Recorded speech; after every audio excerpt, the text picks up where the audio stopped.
Hello tout le monde, ravie de vous retrouver aujourd'hui pour une recette du flan pâtissier sans pâte maison. Donc pour cela, je vais avoir besoin de 5 œufs, 1 litre de lait entier, donc de la crème épaisse idéalement. Là j'avais de la semi-épaisse, on va prendre ça, tant pis. 100 g de maïzena, un petit peu de coco parce que certains je vais les faire à la coco. Je vais rajouter également un petit peu d'arôme de fleur d'oranger. Donc dans la recette, j'ai besoin de 200 g de sucre. Je n'en ai plus, malheureusement, j'ai pas fait attention. Donc là, je vais utiliser 100 g de cassonade pour le mélange avec mes œufs. Donc là, du coup, étant donné que je vais avoir également besoin de 100 g pour le mélange avec le lait et la crème épaisse, la crème liquide, pardon. Habituellement, bon, je peux utiliser mon Thermomix, mais bon, là, il est pris, je viens de faire une soupe. Mais je me suis dit, mais pourquoi pas utiliser des morceaux? Parce que de toute façon, ils vont fondre. Fait que je vais les mélanger avec le lait et ma vanille dans ma casserole. Et bien évidemment, nous avons besoin d'une gousse de vanille. Ça, c'est très, très, très important. Une vraie gousse de vanille. Parce qu'en fait, ce qu'il faut savoir, c'est que si vous mettez du sucre vanillé ou de l'arôme vanille ou de la vanille liquide, vous allez avoir le goût, mais ça va pas être pareil. Donc là, on est parti pour la recette. Je vais pouvoir, dans un premier temps, mettre à chauffer mon lait, ma crème et également, du coup, ma gousse de vanille que je vais ouvrir. C'est parti. Je verse mon lait en entier, bien sûr. Mon litre de lait.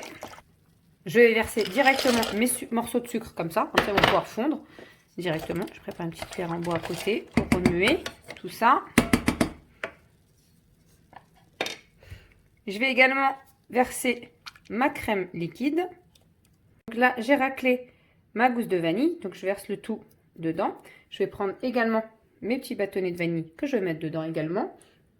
Et donc, du coup, une fois que j'ai tout mis, je remue. Donc, je viens remuer délicatement. Donc, je laisse à feu moyen que le mélange prenne. Donc là, les morceaux de sucre, je ne les sens plus. Ils ont déjà bien fondu, comme vous devez vous en douter.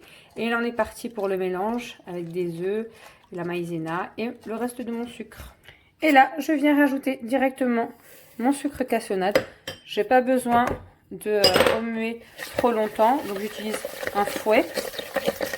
Donc, en attendant à côté, c'est en train de se faire tranquillement. Donc, de temps en temps, il faut aussi remuer la casserole pour éviter que le sucre colle dans le fond.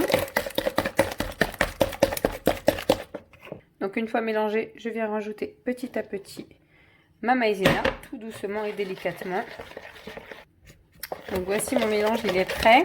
Donc, au début, j'ai mélangé délicatement pour éviter de faire des grumeaux. Et ensuite, j'ai été plus énergiquement. Donc là, la maïzena, je l'ai mis en 2 fois. Je ne l'ai pas mise en une fois. Donc, j'attends que mon mélange soit un petit peu, on va dire, porté à ébullition, mais pas complètement. Et ensuite, je vais venir le mélanger à mon mélange de mes œufs et de ma maïzena et de mon sucre. Donc, ça commence à chauffer. Là, j'ai retiré mes petites gousses de vanille pour pouvoir faire donc remplacer mon mélange. Donc, je viens de me rappeler, j'ai oublié de vous donner une super astuce. Si par contre votre gousse de vanille elle est un petit peu séchée ou autre, n'hésitez pas à la passer 30 secondes au micro-ondes.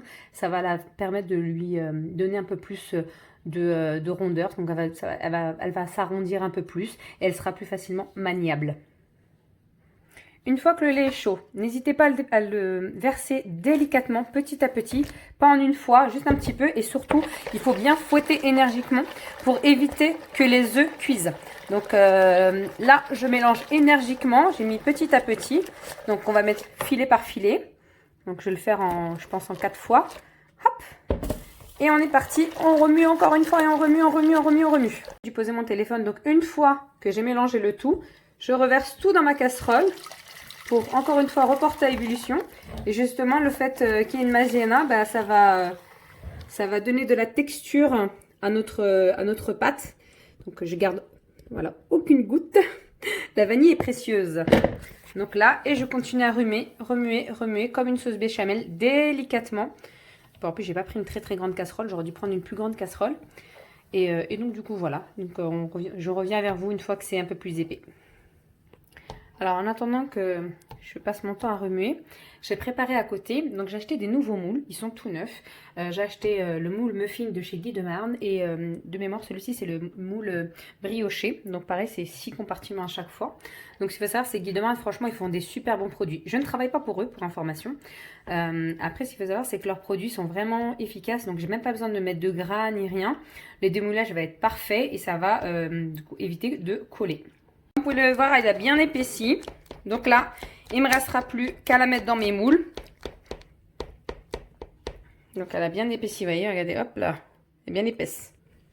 Donc je disais, vous voyez, elle est quand même assez épaisse. Donc j'ai mis une partie dans mon saladier. Pourquoi? Parce que là, du coup, je vais mettre ma partie coco. Donc là, vous mettez, je sais pas, selon votre goût, là, je l'ai mis à peu près, on va dire 2 cuillères à soupe. Et là, je vais remélanger énergiquement. Donc dans la partie où il y a ma casserole, donc là, vous voyez, j'ai mis le tout avec la coco. Donc là, je laisse reposer. Là, dans la partie où il y a ma casserole, où il y avait la vanille, je rajoute un tout petit peu de fleur d'oranger. Vous voyez, vraiment une toute petite cuillère à café. Pourquoi? Parce que c'est ce qui va permettre justement de rehausser le goût de la vanille. Alors voici ce que ça donne une fois que je les ai mis dans le moule. Donc là, cette partie-là, c'est coco. Cette partie-là, c'est vanille avec légèrement de la fleur d'oranger. Donc là, je les ai remplis avec une cuillère. Donc une cuillère à soupe. Et idéalement, j'ai étalé le dessus avec une cuillère à soupe, le dos de la cuillère exactement, pour que ça fasse quelque chose à peu près homogène. Donc là, je vais les laisser reposer pendant 30 minutes. Donc ça commence déjà un petit peu à créer une petite croûte. Donc voilà, donc là, dans 30 minutes, j'allumerai mon four à 200 degrés pour enfourner pendant 30 minutes. La partie vanille avec légèrement de la fleur d'oranger et cette partie-là avec de la coco. Donc après avoir laissé reposer pendant 30 minutes à température ambiante dans ma cuisine mes mini flans, je les ai mis à 200 degrés pendant 35 minutes. Ça va dépendre de votre four. Quand vous voyez que la petite pellicule là, vous voyez, commence à devenir un peu brune, donc vous pouvez le sortir du four. De la recette, je prends une casserole, je prends une cuillère de confiture à l'abricot que je vais venir faire fondre délicatement. Ensuite, je vais prendre un pinceau pour badigeonner par-dessus mes flancs pour donner un peu de brillance. Non pas qu'ils ne sont pas brillants, mais quand vous achetez des gâteaux en boulangerie ou en pâtisserie, en général, ils mettent un nappage par-dessus. Donc moi, je mets de la confiture d'abricot. Donc voilà en direct, aucun trucage. Donc les moules Guy de Marne, je vais en prendre un, je vais démouler délicatement. Vous voyez, c'est nickel. Je peux mettre ça comme ça. Je vais en prendre un deuxième. Donc ceux-là, c'est ceux à la vanille. Donc une fois avoir démoulé, je prends donc ma confiture d'abricot qui a fondu et je badigeonne délicatement pour que ça fasse joli. Voilà. Vous voyez comment ça commence à briller? Et voici comment ça brille une fois que je les ai badigeonnés.